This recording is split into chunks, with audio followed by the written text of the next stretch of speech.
Praise the lord. హల్లెలూయా. ఈరోజు ప్రత్యేకంగా దివ్యవాణి TV ద్వారా దివ్యవాక్కుని ఆలకిస్తున్నటువంటి మీ అందరికీ యేసుక్రీస్తు నామమున వందనములు సమర్పిస్తున్నా. నిత్యము నీతో నాతో ఉన్నటువంటి ప్రభు, నిన్ను నన్ను వదిలిపెట్టనటువంటి ప్రభు, ఆదుకుంటాను, నువ్వు భయపడవద్దు, నీవు ఆందోళన చెందవద్దు, నువ్వు కలవరపడవద్దు అని పలికేటువంటి ప్రభు. ఆయన ఎక్కడ ఉన్నాడు అంటే దేవుని యొక్క వాక్యం అంటుంది, నీ పక్కనే ఉన్నాడు, నీ కుడి చేయి పట్టుకొని నడిపిస్తూ ఉన్నాడు, నీకు ముందుగా నడుస్తూ ఉన్నాడు. అలాంటి దేవుని సన్నిధిలో దేవుని యొక్క బిడ్డలుగా ఉంటూ ఈరోజు ఈ యొక్క వాక్యమును ధ్యానించుకోవటానికి కావలసినటువంటి ఆ దేవుని యొక్క కృప, ఆ దేవుని యొక్క అభిషేకం మనందరి మీద ఉండాలని, నిత్యము ఆయన మనకు తోడుగా ఉండాలని ఈ యొక్క వాక్యమును ధ్యానిస్తూ ఉండగా తల్లి మరియమాత యొక్క ప్రార్థనా సహాయాన్ని కోరుకుంటూ ఈ యొక్క వాక్యాన్ని కొనసాగించుకుందాం. Praise the lord.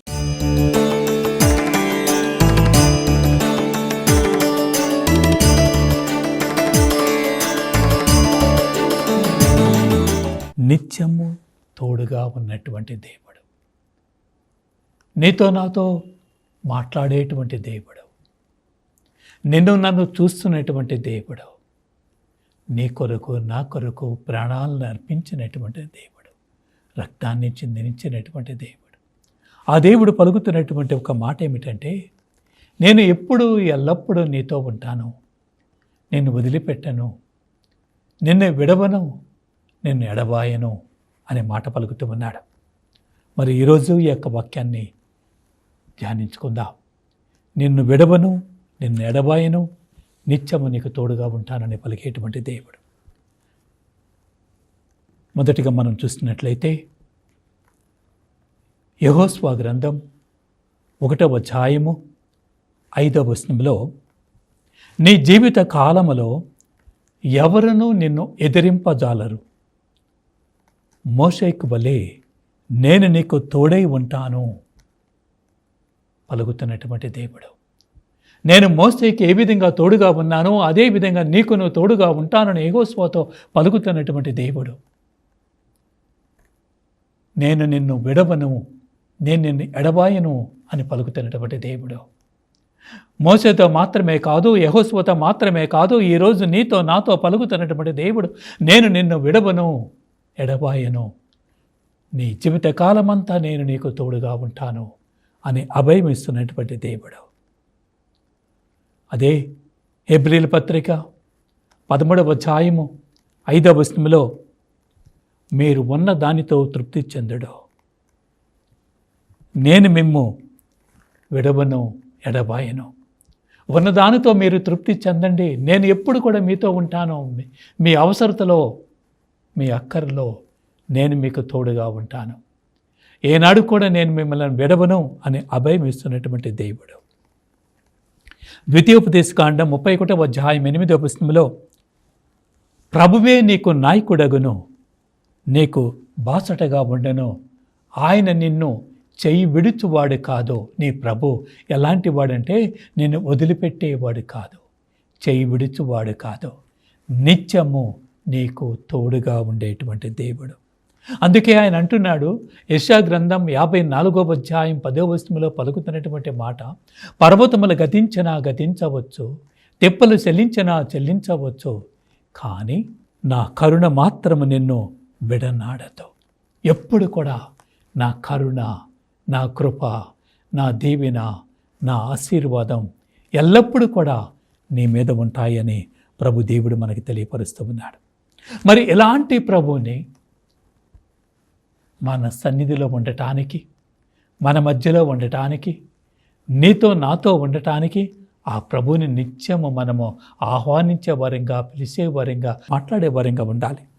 70వ కీర్తన 1వ వచనం చూసినట్లయితే, ప్రభు నీవు నన్ను ఆదుకొనుటకు నాతో ఉండటానికి శీఘ్రమే రమ్ము. యెషయా గ్రంథం 59వ అధ్యాయం 21వ వచనం చూసినట్లయితే, ప్రభు తన ప్రజలతో నిబంధన చేసుకొనెను. తన వారి పుత్రులను ఏ నాడును విడనాడడు. అందుకే వాక్యం అంటుంది, మత్తయి సువార్త 24వ అధ్యాయం 5వ వచనంలో, భూమి ఆకాశములు గతించవచ్చు కానీ నా మాటలు ఏనాటికి కూడా గతించవు, ఏనాటికి కూడా నేను పలికినటువంటి మాటలు గతించవు అంటున్నటువంటి దేవుడు యెషయా గ్రంథం 55వ అధ్యాయం 11వ వచనంలో, నా నోటి నుండి వెలువడు వాక్కును ఈ రీతిగానే ఉండెను, అవి నా సంకల్పమును నెరవేరును. 27వ కీర్తన 10వ వచనంలో, నా తల్లిదండ్రులు నన్ను విడనాడినను ప్రభు నన్ను సేరదీసి పరామర్శించను. ఎంత మంచి వాక్యమో గమనించండి. ఒకవేళ నా తల్లిదండ్రులు నన్ను విడనాడతారేమో, నా భార్య నన్ను విడనాడుతుందేమో, నా భర్త నన్ను విడనాడతాడేమో, నా బిడ్డలు నన్ను త్రోసిపుస్తారేమో, కానీ ఈ లోకంలో ఉన్నటువంటి కుటుంబంలో ఉన్నటువంటి వీరు ఎవరైనా నన్ను వదిలిపెడతారేమో, కానీ నా దేవుడు మాత్రం నన్ను వదిలిపెట్టడు. 27వ కీర్తన 10వ వచనం అంటుంది, నా తల్లిదండ్రులు నన్ను విడనాడినను ప్రభు నన్ను సేరదీసి పరామర్శించను. నా ప్రభు నన్ను సేదదీసి పరామర్శించను, ఎప్పుడు ఎల్లప్పుడూ నాతో ఉండను. అందుకే యెషయా గ్రంథం 41వ అధ్యాయం 13వ వచనంలో, నేను నీ దేవుడును, నీవు భయపడకము, నేను నిన్ను ఆపదల్లో ఆదుకొందను. ప్రభుదేవుడు పలుకుతున్నటువంటి మాట, నేను నిన్ను ఆదుకుంటాను, భయపడవద్దు, నేను నిత్యము నిన్ను చూస్తూ ఉన్నాను, నీ చెంతకు వస్తాను అనే భయమిస్తున్నటువంటి దేవుడు. దేవుడు అనేక మంది చెంతకు వెళ్ళాడు, అనేక మందితో మాట్లాడాడు, అనేక మందిని ఆదుకున్నాడు. అలాంటి దేవుడు. మొదటిగా మనం చూసినట్లయితే, రెండవదిగా చూస్తున్నాం, దేవుడు ఇజ్రాయేలు చెంతకి, ఇజ్రాయేలీ ప్రజలు పడుతున్నటువంటి బాధను చూసి వారి చెంతకి దేవుడు పంపిస్తున్నాడు తన బిడ్డని. నిర్గమకాండం 3వ అధ్యాయం 10వ వచనం మనం చూసినట్లయితే, బానిసలుగా ఉన్నటువంటి ఇజ్రాయేలు చెంతకి మోసేను పంపిస్తూ ఉన్నాడు. ఆ ప్రజలను ఆదుకోవటానికి, ఆ ప్రజలు పడుతున్నటువంటి బాధలను చూసి, వారి పెడుతున్నటువంటి మూలుగులను చూసి, వారి ఇక్కట్లను చూసి, వారి కష్టాలను చూసి దేవుడు మోసేని వారి చెంతకి పంపిస్తూ ఉన్నాడు. ఆ దేవుడే మోసే ద్వారా బానిసత్వం నుండి విడుదల పొంది వారు వస్తూ ఉంటే, ఆ ప్రజలను రక్షిస్తూ కాపాడుతూ, పగలు మేఘస్తంభముగా, రాత్రి అగ్ని స్తంభముగా వారికి ముందుండి వారిని నడిపిస్తున్నటువంటి ప్రభును చూస్తూ ఉన్నాం. చీకటిలో వెలుగునిస్తూ, రక్షణనిస్తూ, ప్రజల్ని కాపాడుతూ ముందుకు నడిపిస్తూ ఉన్నాడు. ఏ విధంగా నడుస్తూ ఉన్నారు అంటే, నిర్గమకాండం 14వ అధ్యాయం 22వ వచనం మనం చూసినట్లయితే, ఇజ్రాయేలీలు పొడి నేల మీద నడుస్తూ ఉంటే 23వ వచనంలో ఫరో సైన్యము సముద్ర గర్భములో కలిసిపోతుంది. తన ప్రజల్ని కాపాడటానికి ఇజ్రాయేల్ ప్రజలు వెడుతూ ఉండగా, ముందు చూస్తే సముద్రము ఉన్నది, వెనుక చూస్తే ఫరో సైన్యం వస్తుంది. అలాంటి సందర్భంలో, అలాంటి పరిస్థితిలో వారు పడుతున్న వేదన, బాధ అంతయు చూసిన తర్వాత దేవుడు మోసే ద్వారా చేసినటువంటి ఒక అద్భుతం. మోసే ద్వారా సముద్రము 2 పాయలుగా సిలిపోతుంది. ఇజ్రాయేల్ ప్రజలు పొడిన వేళ్ల మీద నడుస్తూ ఉన్నారు. వెనక వస్తున్నటువంటి ఫరో సైన్యం సముద్ర భూగర్భములో కలిసిపోతుంది. ప్రజల్ని కాపాడుతున్నటువంటి దేవుడు వెనక వస్తున్నటువంటి ఫరో సైన్యం నుంచి తన ప్రజల్ని కాపాడటానికి సముద్రాన్ని పాయలుగా చీల్చినటువంటి దేవుడు. అదేవిధంగా మన జీవితాల్లో కూడా ఎదురయ్యే ప్రతి స్థితి నుంచి కాపాడగలిగినటువంటి దేవుడు. అదేవిధంగా అనేక మంది చెంతకే దేవుడు తన బిడ్డల్ని పంపిస్తూ ఉన్నాడు వారిని ఆదుకోవటానికి. 2 రాజుల గ్రంథం 20వ అధ్యాయము 1వ వచనంలో హిజ్కియా రాజు చెంతకి యెషయాను పంపిస్తూ ఉన్నాడు.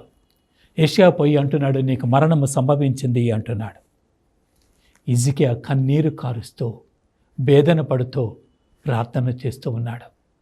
ఆ విధంగా ప్రార్థన చేస్తూ ఉండగా ఆయన కారుస్తున్నటువంటి కన్నీటిని దేవుడు చూస్తూ ఉన్నాడు. 2 రాజుల గ్రంథం 20వ అధ్యాయము 5వ వచనం అంటుంది, హిజ్కియా కారుస్తున్న కన్నీటిని దేవుడు కనులారా చూసెను అనే వాక్యం మనం వింటూ ఉన్నాం. ఆ తదుపరి యెషయాని మరలా తిరిగి పంపిస్తూ ఆయన అంటున్నాడు, దేవుని యొక్క వాగ్దానం తెలియపరుస్తూ ఉన్నాడు, నీకు 15 సంవత్సరములు ఆయుస్సుని ఇవ్వబడుతుంది. 15 సంవత్సరముల ఆయుస్సుని ఇస్తూ ఉన్నాడు.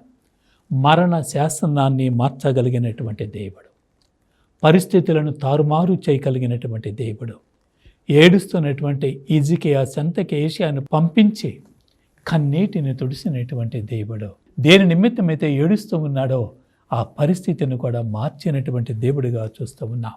మరణాన్ని తీసివేసి ఆ 15 సంవత్సరములో ఆయుస్సునిచ్చినటువంటి దేవుడు. అదేవిధంగా 4వదిగా మనం చూసినట్లయితే, పాపము చేసినటువంటి దావీదు చెంతకి నాతాను ప్రవక్తను పంపిస్తూ ఉన్నాడు. పాపము చేసినటువంటి దావీదు ఏ పాపము చేయనటువంటి వ్యక్తిగా చలామణి అవుతూ ఉన్నాడు, ఏ పాపము చేయనటువంటి వ్యక్తిగా ఉన్నాడు. కానీ దేవుడే దావీదు యొక్క పాపాన్ని తెలియచేయటానికి నాతాను ప్రవక్తను దావీదు చెంతకి పంపిస్తూ ఉన్నాడు. 2 సమూయేలు గ్రంథం 12వ అధ్యాయము 7వ వచనంలో మనం చూసినట్లయితే, నాతాను ప్రవక్త దావీదుతో పలుకుతూ ఉన్నాడు, ఒక వ్యక్తికి ఒక గొర్రె ఉన్నది, ఆ గొర్రె పిల్లని ఆ వ్యక్తి ఎంతగానో ప్రేమతో పెంచుకుంటూ ఉన్నాడు. మరొక వ్యక్తికి గొర్రెలు ఉన్నాయి, కానీ తన ఇంటికి అతిథులు వచ్చినప్పుడు తన గొర్రెని కాకుండా ఈ పేదవాడు పెంచుకుంటున్నటువంటి గొర్రెని తీసుకొని వచ్చి చంపి మాంసం పెట్టారు అంటే వెంటనే దావీదు అంటున్నాడు, అలాంటి వారిని శిక్షించాలి అంటున్నాడు. అప్పుడు పలుకుతూ ఉన్నాడు ప్రవక్త, ఆ వ్యక్తి ఎవరో కాదు, నీవే, ఆ దుష్టుడువు నీవే. ఎంతోమంది భార్యలు ఉండి ఉండగా ఇదిగో ఊరియా భార్యని తీసుకొని వచ్చి ఆమెతో పాపము చేసి ఊరియాని చంపించినటువంటి దుష్టుడువు నీవే అంటున్నాడు. దావీదు తన పాపాన్ని ఒప్పుకుంటూ ఉన్నాడు. తాను చేసింది తప్పు అని తెలుసుకున్నాడు, పాపాన్ని ఒప్పుకుంటున్నాడు. ఒక్కొక్క మారు మన జీవితంలో మనం కూడా చేస్తూ ఉంటాం, కానీ అది తప్పు అని గ్రహించలేకుండానే పాపములో పడిపోతూ ఉంటాం, శాపాన్ని కొని తెచ్చుకుంటూ ఉన్నాం. అదేవిధంగా దావీదు చెంతకి నాతాను ప్రవక్తను పంపించినప్పుడు దావీదు తన తప్పును తాను ఒప్పుకున్నాడు, పశ్చాత్తాపడ్డాడు. 51వ కీర్తనలో ఆ విధంగా దావీదు దేవునికి దగ్గరయ్యాడు. అదేవిధంగా మనం కూడా తప్పు చేస్తున్నప్పుడు, పాపం చేస్తూ ఉన్నప్పుడు దేవుడు తన యొక్క వాక్యము ద్వారా మనతో మాట్లాడుతూ ఉంటాడు, తన బిడ్డల ద్వారా మాట్లాడుతూ ఉంటాడు, ప్రవక్తల ద్వారా మాట్లాడుతూ ఉంటాడు, అదేవిధంగా వాక్యాన్ని బోధిస్తున్నటువంటి బోధకుల ద్వారా మాట్లాడుతూ ఉంటాడు. ఆ విధంగా మన తప్పుని మనకి ఎరుకపరుస్తూ ఉంటాడు.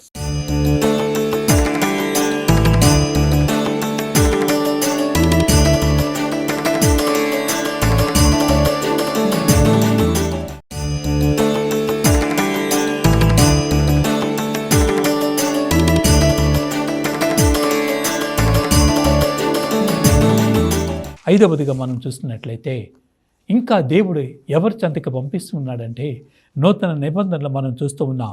దేవుడు బాలయేసు ఎవరి గర్భాన జన్మిస్తాడో అని చెప్పి ఆనాడు ఉన్నటువంటి యువతలు ఎదురు చూస్తున్నటువంటి సమయంలో మరియ చెంతకి గాబ్రియేలు దూతను పంపిస్తూ ఉన్నాడు. లోకా సువార్త 1వ అధ్యాయం 28వ వచనం మనం చూసినట్లయితే, అనుగ్రహ పరిపూర్ణురాలా నీకు శుభము, ఏలిన వారు నీతో ఉన్నారు. సందేశము గాబ్రియేలు దూత ద్వారా దేవుడు నీతో ఉన్నాడు. మరియమ్మ భయపడకము, నీవు దేవుని యొక్క అనుగ్రహము పొంది ఉన్నావు. నీవు దేవుని యొక్క అనుగ్రహాన్ని పొంది ఉన్నావు. పవిత్రాత్మ నీపై వేంచేయును, సర్వోన్నతుని శక్తి నిన్ను ఆవరించను, నీ గర్భాన ఒక కుమారుడు జన్మిస్తాడు అని పలుకుతూ ఉన్నాడు.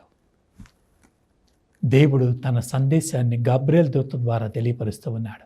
నీ గర్భాన ఒక కుమారుడు జన్మిస్తాడు. ఆమె అడుగుతుంది, అయ్యా ఇది ఎట్లా జరుగుతుంది? ప్రభు దేవుడు తెలియపరుస్తూ ఉన్నాడు. దేవుని యొక్క వాక్యం తెలియచేస్తుంది. లోకా సువార్త 1వ అధ్యాయం 7వ వచనంలో, దేవునికి అసాధ్యమైనది ఏదీ లేదు. దేవునికి అసాధ్యమైనది ఏదీ లేదు, అంతయు సాధ్యమే. కనుక దేవుడు తను ఎన్నుకున్నటువంటి మరియ చెంతకి గాబ్రియేలుతో తను పంపిస్తూ ఉన్నాడు. దేవునికి అసాధ్యమైనది ఏది కూడా లేదు. మరి మన జీవితాల్లో కూడా దేవుడు మనకు తెలియకుండానే ఎన్నెన్నో సంఘటనలు జరుగుతూ ఉన్నాయి. ఎన్నెన్నో కార్యాలు దేవుడు చేస్తూ ఉన్నాడు, ఎన్నెన్నో మేలు చేస్తూ ఉన్నాడు. ఇది ఎట్లా జరుగుతుంది అనే ఆలోచన పడిపోతుంటాం. కానీ వాక్యం అంటుంది, దేవునికి అసాధ్యమైనది ఏది కూడా లేదు. అదేవిధంగా ఇంకా మనం గమనించినట్లయితే, పాపముతో ఉన్నటువంటి వ్యక్తిని ఆ పాపము నుండి విడుదల పొందటానికి మరొక వ్యక్తిని దేవుడు పంపిస్తూ ఉంటాడు. నువ్వు చేసేది తప్పు, నువ్వు చేసేది పాపం అని తెలియపరుస్తూ ఉంటారు. నేను కూడా పాపపు జీవితాన్ని జీవిస్తూ ఉంటే మనతో కూడా చాలామంది చెప్పు ఉంటారు, ఇది పద్ధతి కాదు, ఇది మంచిది కాదు, ఈ విధంగా జీవించవద్దు, ఇది తప్పు అని ఎంతోమంది చెప్పు ఉంటారు. కానీ వాటిని గ్రహించలేనటువంటి స్థితిలో మనం పడిపోతున్నాం.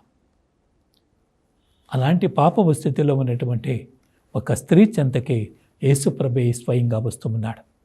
యోహాను సువార్త 4వ అధ్యాయం చూసినట్లయితే, అక్కడ యాకోబు బావి చెంతకి యేసుప్రభు వచ్చి కూర్చొని ఆ పాపి అయినటువంటి సమరయ స్త్రీ కొరకు ఎదురు చూస్తూ ఉన్నాడు.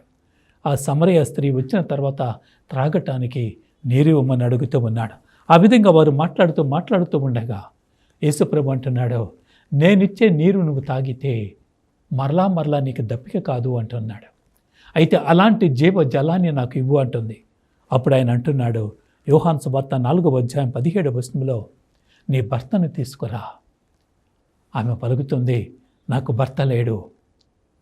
అయితే ప్రభు అంటున్నాడు, సర్వమును చూడగలిగినటువంటి దేవుడు, మనము జీవిస్తున్నటువంటి జీవిత విధానాన్ని చూడగలిగినటువంటి దేవుడు. అంతవరకు సమరయ స్త్రీకి ఆయన ఎవరో తెలియదు. కానీ ఇప్పుడు అంటున్నాడు, నీకు భర్త లేడు నిజమే, కానీ నీకు 5 భర్తలు ఉన్నారు.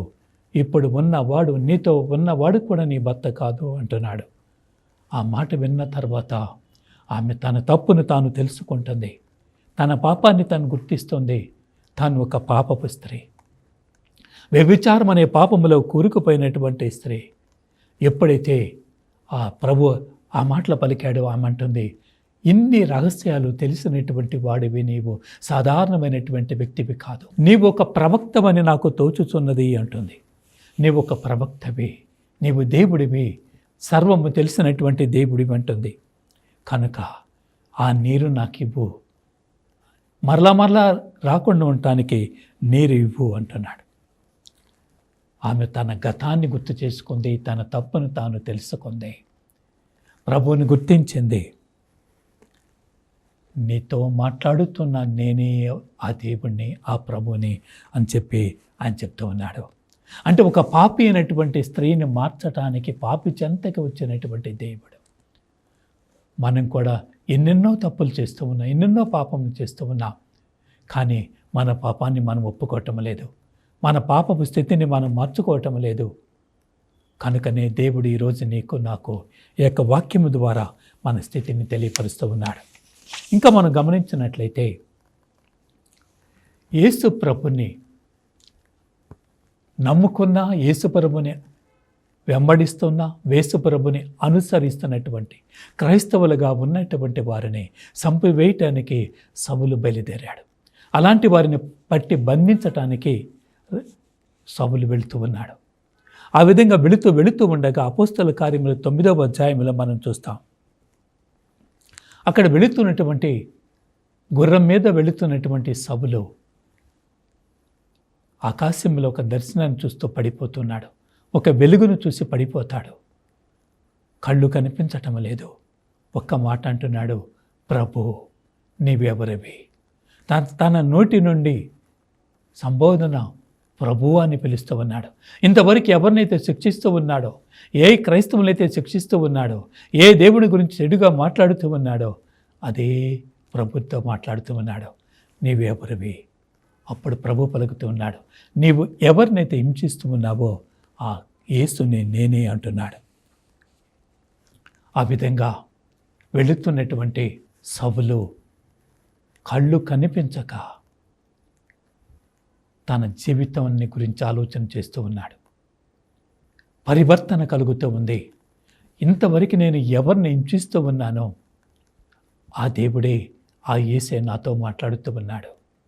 ఆ విధంగా తనలో తాను బాధను పడుతూ ఉన్నప్పుడు దేవుడు యేసు ప్రభు అననీయ చెంతకు వెళ్ళి అననీయతో పలుకుతూ ఉన్నాడు. అననీయ, నువ్వు వెళ్ళి అక్కడ సౌలు చెంతకు వెళ్ళి ఆయన శిరస్సును చెయ్యి ఉంచి ప్రార్థన చెయ్యి అంటున్నాడు. అననీయ అంటున్నాడు, అయ్యా, ఆయన క్రైస్తవుల్ని చంపటానికి వచ్చినటువంటి సౌలు మన క్రైస్తవులను చంపుతూ ఉన్నాడు అంటే దేవుడు పలుకుతూ ఉన్నాడు. యేసు ప్రభు అంటున్నాడు, ఆయనను నేను ఎన్నుకున్నాను, ఆయనను నేను ఎన్నుకున్నాను, నీవు వెళ్ళి ఆయన శిరస్సును చెయ్యి ఉంచి ప్రార్థన చెయ్యి అని పలుకుతూ ఉన్నాను. ఆయన నేను ఎన్నుకున్నాను. ఈరోజు అదే దేవుడు నీతో నాతో పలుకుతూ ఉన్నాడు. నేను నిన్ను ఎన్నుకున్నాను, నా బిడ్డగా ఉంటావా? నా కార్యములు, నా పనులు చేస్తావా? నా మాటలు పలుకుతావా? నేను నిన్ను ఎన్నుకున్నాను. ప్రభు దేవుడు నీతో నాతో పలుకుతున్నటువంటి మాట. అందుకే ఎంతోమంది దగ్గరికి ప్రవక్తలను పంపించినటువంటి దేవుడు, ఎంతోమంది దగ్గరికి ఎవరెవరినో పంపించినటువంటి దేవుడు, కొన్ని సందర్భాల్లో తానే వెళ్ళినటువంటి దేవుడు, వారి జీవితాలని మార్చినటువంటి దేవుడు, ఈరోజు అదే దేవుడు నీ చెంతకి నా చెంతకి వస్తూ ఉన్నాడు. నిన్ను నన్ను మార్చడానికి ఆయన మన చెంతకి వస్తూ ఉన్నాడు. మొదటి యోహాను పత్రిక 4వ అధ్యాయము 10వ వచనంలో మనం చూస్తూ ఉన్నాం. నీ చెంతకి వస్తున్నటువంటి యేసు, మనము దేవుని ప్రేమించితమని కాదు, ఆయన మనలను ప్రేమించి మన పాపములకు విమోచకునిగా తన కుమారుని పంపాను. తన కుమారుణ్ణి నీ చెంతకి పంపాను. మనము దేవుని ప్రేమించటమని కాదు, ఆయనే మనలను ప్రేమించి మన చెంతకు వస్తూ ఉన్నాడు. అదేవిధంగా భయపడుతున్నటువంటి శిష్యుల చెంతకి యేసు ప్రభు వస్తున్నాడు.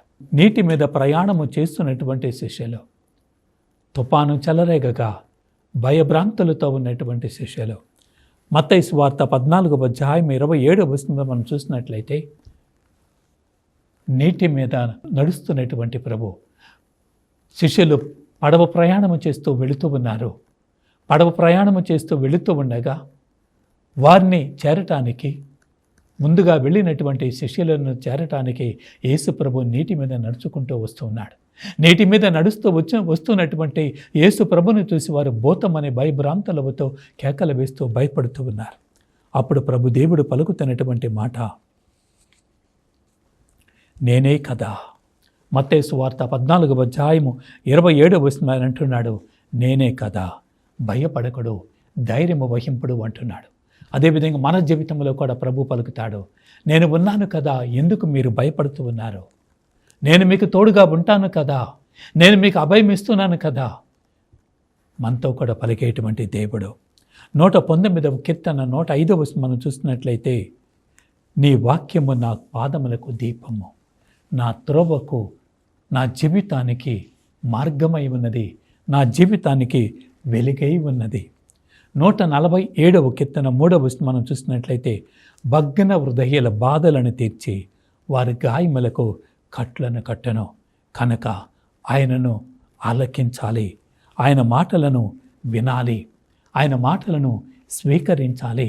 నిన్ను నన్ను మార్చగలిగినటువంటి దేవుడు, పాపిగా ఉన్నటువంటి దావీదును మార్చినటువంటి దేవుడు, తనను క్రైస్తవులను హింసిస్తున్నటువంటి సౌలుని మార్చినటువంటి దేవుడు, ఈరోజు నిన్ను నన్ను మార్చగలిగినటువంటి దేవుడు, నీ చెంతకి నా చెంతకి రాగలిగినటువంటి దేవుడు, ఇదిగో వాక్యము ద్వారా నిత్యము నీతో నాతో మాట్లాడుతున్నటువంటి దేవుడు, మన జీవితాలని మార్చగలిగినటువంటి దేవుడు, పాపముతో నింపబడి ఉన్నటువంటి నిన్ను నన్ను పరిశుద్ధునిగా మార్చగలిగినటువంటి దేవుడు. అందుకే ఆయన పలుకుతున్నటువంటి మాట, నీవు నేను ఏ విధంగా ఉండాలో ప్రభు దేవుడు అంటున్నాడు.